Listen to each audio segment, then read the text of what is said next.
Hello everyone, welcome to Jets TV. Please comment, rate, subscribe guys. Comment, rate, subscribe, like the videos. Also share the videos as well. Greatly appreciate everyone that does watch and share my videos. You guys are awesome. This is going to be my week 13 picks recap, baby. So it's time, let's go. First game I want to talk about, Chargers, Ravens. I took the Ravens in this game. That got me a loss. Chargers 34, Ravens 33. This was a very tough, tight game. You know, came down to the last seconds, the last throws. Phillip Rivers, the score was 27-33. Phillip Rivers comes down, boom, throws a 1-yard TD to Eddie Royal, and that put the Chargers up ahead. Joe Flacco had 1:44 to get downfield, get him in the field goal range, see if they could get Tucker in the field goal range. One play that really hurt the Ravens. They had no timeouts left. Phillip Rivers kind of dancing around in the pocket. He ends up throwing the ball. Receiver catches it. He caught it in bounds. He was trying to get in bounds. It would have put Tucker in the field goal range, but the guy couldn't get in bounds, and the clock just ticked down. Boom, game over. Chargers win. This was just a game where the Chargers stuck around just long enough and made plays when it was necessary. They put up points. A lot of the Ravens kicked a lot of field goals as well towards the end, which kept the Chargers in the game. Phillip Rivers was 34 of 45. He had 3 TDs. He had 1 bad interception, though. Ryan Matthews had an okay day, 15 carries, 40 yards. He had a TD. Keenan Allen went nuts in this game, 11 catches, 121 yards. He had 2 TDs. There was just a lot of guys making moves, making factors. Floyd also had 3 catches for 85 yards. Guys were just doing what they needed to do on that Chargers offense. And it was just enough to get by the Ravens. I mean, Joe Flacco was 19-31. He had 2 TDs. Forsett had a decent day, 24 carries for 106 yards. But, as far as the receiving core, I just kind of felt like the Ravens were just struggling. It was just like, 6 catches for 65 yards, 2 touchdowns for Torrey Smith. After that, it's kind of a drop-off. You got guys 3 catches for 51 yards for Aiken. Steve Smith only had 1 catch for 2 yards. It just wasn't enough, to kind of keep the Chargers at bay. So the Chargers got themselves a win, and that got me a loss, sadly. Next game, Saints, Steelers. I said this was going to be a score out. I said I was picking Drew Brees. I took the Saints, and that got me a win. Man, Drew Brees had a huge day. Saints beat the Steelers 35-32. Drew Brees went off. Drew Brees, 19 of 27, 257 yards throwing the ball. He also had 5 TDs. 5 of them things. He was just going nuts out there. Mark Ingram had 23 carries for 122 yards. Kenny Stills went off, 5 catches for 162 yards. He had a TD as well.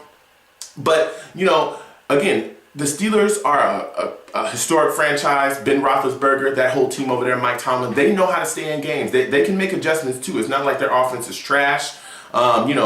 Antonio Brown was able to connect with Ben Roethlisberger on a 3-yard pass, which made the game 35-32. But yet again, the Saints were just able to hold them off. It was only 1 minute and 2 seconds left, and the Saints were just able to hold them off and say, okay, it's 1 minute left. We're not going to let you just come back and beat us, even though you're in the game once again now. We're just not going to let you crush us. And they were just able to hold them off. But Ben Roethlisberger, 32 of 58. He had 435 yards throwing the ball. He had 2 TDs, but he also had 2 bad interceptions.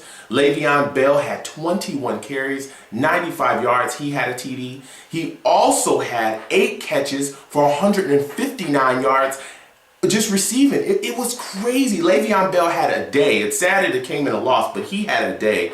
Antonio Brown had 8 catches for 97 yards. He had 2 TDs as well, but just wasn't enough to beat the Saints. The Pittsburgh Steelers, though, they're a team that I'm definitely afraid of seeing in the playoffs if you're playing them, because they can adjust and do different things. You want to play grimy football and you want to run, they can adjust to that as well. You want to get high scoring, you want to throw the ball. You got Martavis Bryant, Antonio Brown out there. They got Wheaton as well. They can adjust to that. But, today was the Saints' day. So the Saints got themselves a win, and that got me a win as well. Last but not least, New York Jets and Miami Dolphins. I said the Miami Dolphins would destroy us. I said they would beat the crap out of us. It was a lot closer than I thought it was going to be, but it was still not enough. Miami Dolphins 16, New York Jets 13. Sadly, that got me a win. The way we played this game, it was really weird. We literally ran all day and night. 49 rushing plays called, to 13 pass plays.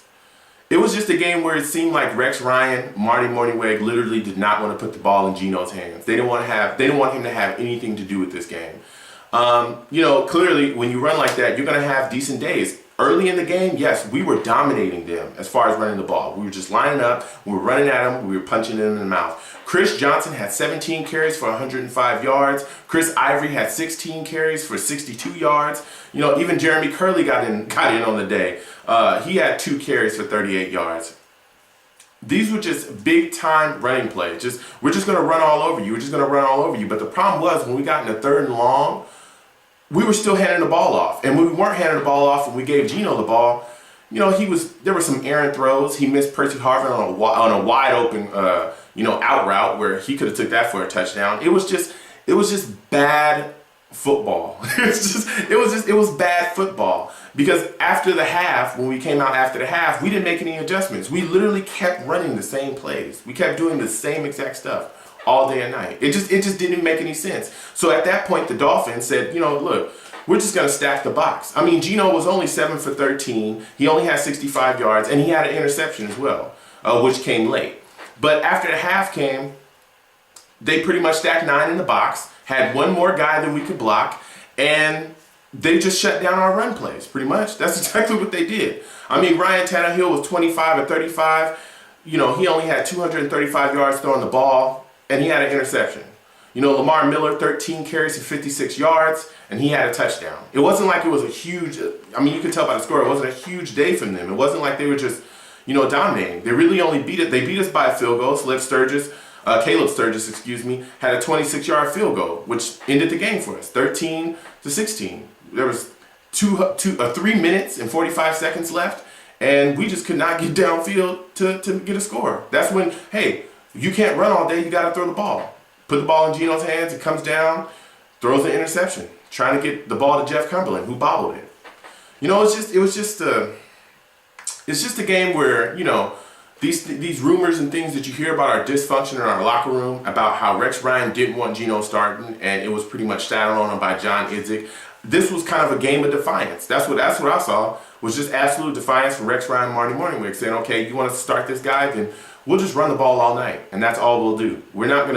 You're not gonna stick us with this guy. It's just, it's a game where, it could get Rex fired. this thing, clearly, I would be surprised if Rex stays here after the year, if he doesn't actually get fired. But this is a game where you just came out and literally, if the rumors are true, you literally just stuck it to your GM and just absolutely blew off whatever he had to say. And this is, like I said, is a game that type of defiance, that type of show of bravado is going to get you fired. That's just nothing to get you fired. I'm surprised that he hasn't been fired already.